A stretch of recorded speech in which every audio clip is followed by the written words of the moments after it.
Well, Canada, it appears that you can put those elbows down, and that was purely just campaign rhetoric from the Liberals to scare Canadians against U.S. President Donald Trump. But now that Prime Minister Mark Carney has met face-to-face with Donald Trump, those elbows aren't so sharpened. Hello, I'm Adrienne Batra. With me are Brian Lilley and Lorrie Goldstein. I want to say from the get-go, Brian, that as Canadians, we want to see Prime Minister succeed in this economic threat, the tariffs, all of that. We want him to get a good deal for us. We wanted to see him successfully negotiate. But I want to address the fact that even in his victory speech on election night, Prime Minister Carney said, it's a different relationship. The U.S. wants to overtake us. The U.S. wants to take our land, our water, and then a very friendly chat, which is good with the president, Brian. Well, he went from elbows up to thumbs up, quite literally. They put out the photo of Mark Carney standing next to Donald Trump, both of them with Trump's classic thumbs up pose. And yeah, that rhetoric of they want to break us so they can own us was nowhere to be seen. Mark Carney didn't even speak up as Donald Trump was trash talking Justin Trudeau and Chrystia Freeland. And look, I get it. He did what he had to do in the meeting to kickstart talks, negotiations. He did what he had to do. It's probably the right thing to do.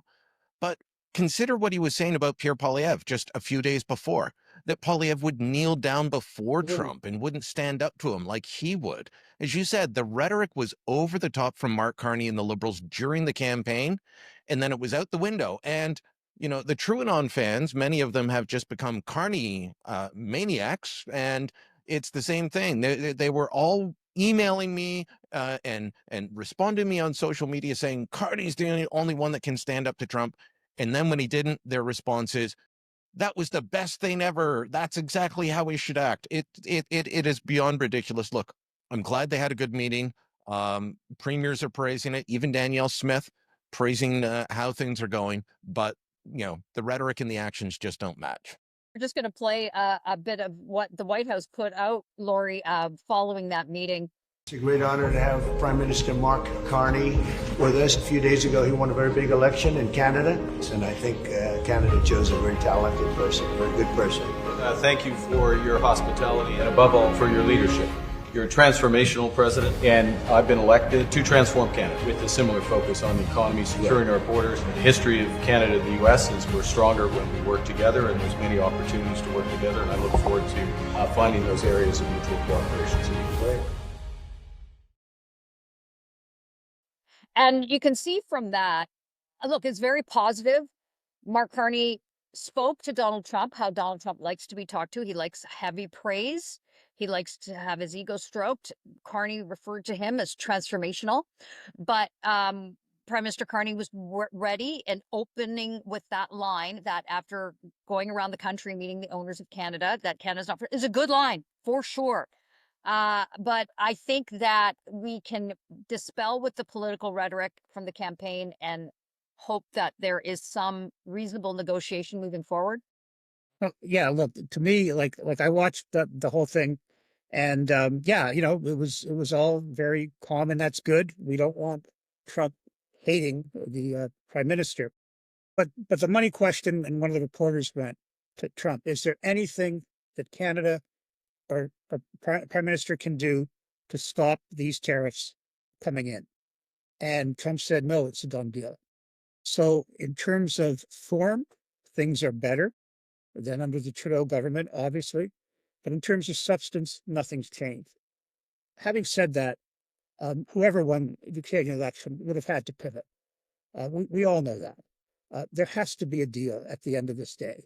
You know, Carney himself said that he hopes that the deal that Trump agreed to on trade with Canada, with the U.S. and Mexico in 2018, 2019, which he called the greatest deal in the world at the time, that has to be renegotiated, and that would be the basis for a new economic and political relationship between Canada and the United States.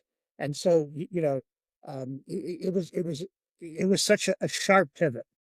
The rhetoric was so different that it was jarring. But I really can't criticize or be surprised by Carney doing that. You know, he has to. I thought he was wise to let Trump dominate the conversation. You're in the guy's house, you know.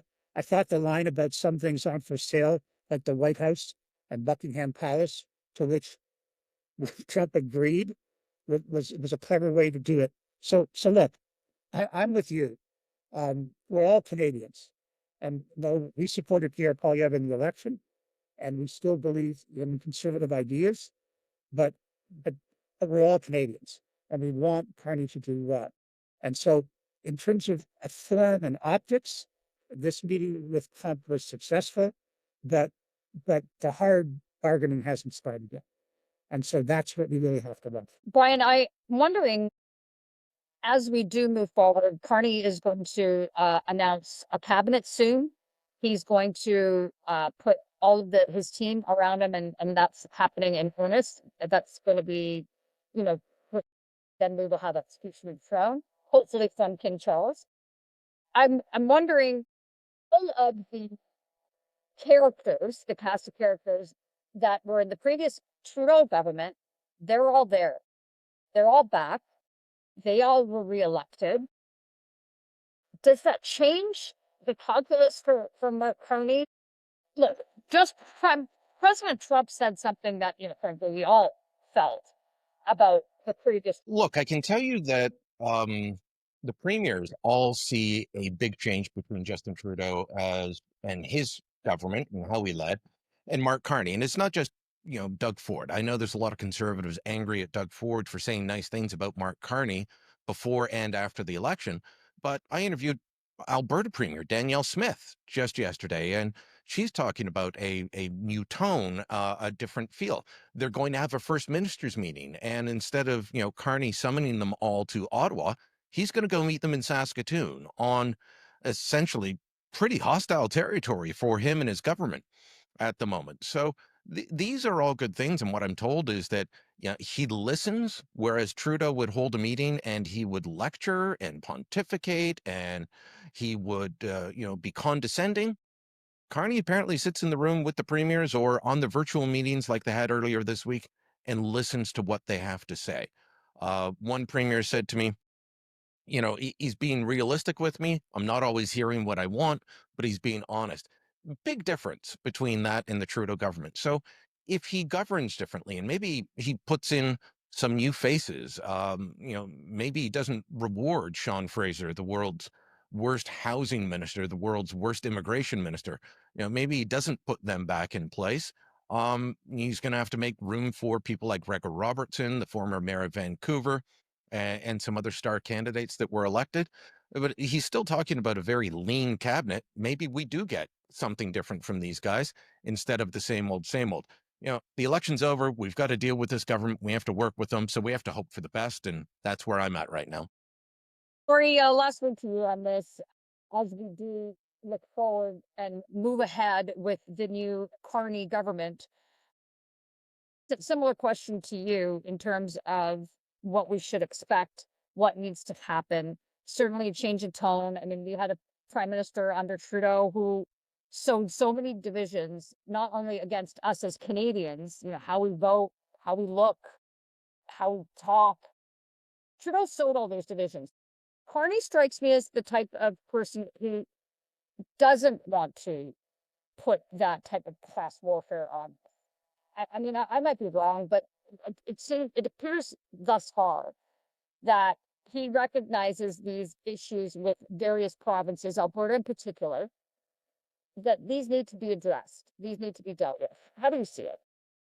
The big concern I have out of his campaign platform is the spending. It's enormous. And his deficits are going to be much higher than Trudeau's. Now, he says that's because most of the money is going to go into capital investments, you know, infrastructure, creating jobs and all that. But the numbers are pretty staggering. So that's one thing. The second thing is that I agree with everything you both said. It's a different tone. It's a fresh start. But if he's serious to net zero, remember, he was the leading corporate spokesman globally for going to net zero by 2050. He was the United Nations ambassador on climate change and finance. He led an industrial, he led an organization encouraging companies to get to net zero, a number of which have abandoned that in the wake of Donald Trump being elected. And we're dealing with an American president who's not only not going to net zero, but whose motto when he won was drill, baby, drill. So I don't know what's going to happen there. But those are the two concerns I have. Number one, the amount of spending. And number two, are we seriously going to hamstring ourselves and give up the energy file? We're blessed with, we're the fourth largest producer of oil, the fifth largest producer of natural gas, and we're going to cut our own throat by not exporting that, not just to the United States, which we now do with a huge discount, but internationally, which we can't do because we don't have enough pipelines.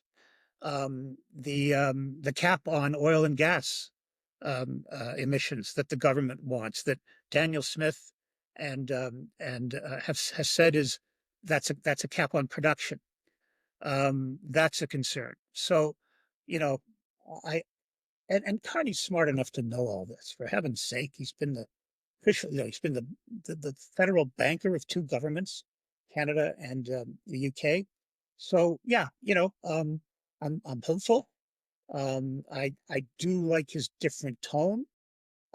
I do think he's trying to bring the Liberals back more to the center as opposed to where Trudeau put them, which was on the center left. So I'm hopeful, but I am concerned. Well, the Carney government is never going to be as popular as they are now, so let's see what he does. Like this video and subscribe to our YouTube channel, and go to thetorontosun.com. You'll find commentary and coverage there you will not find anywhere else.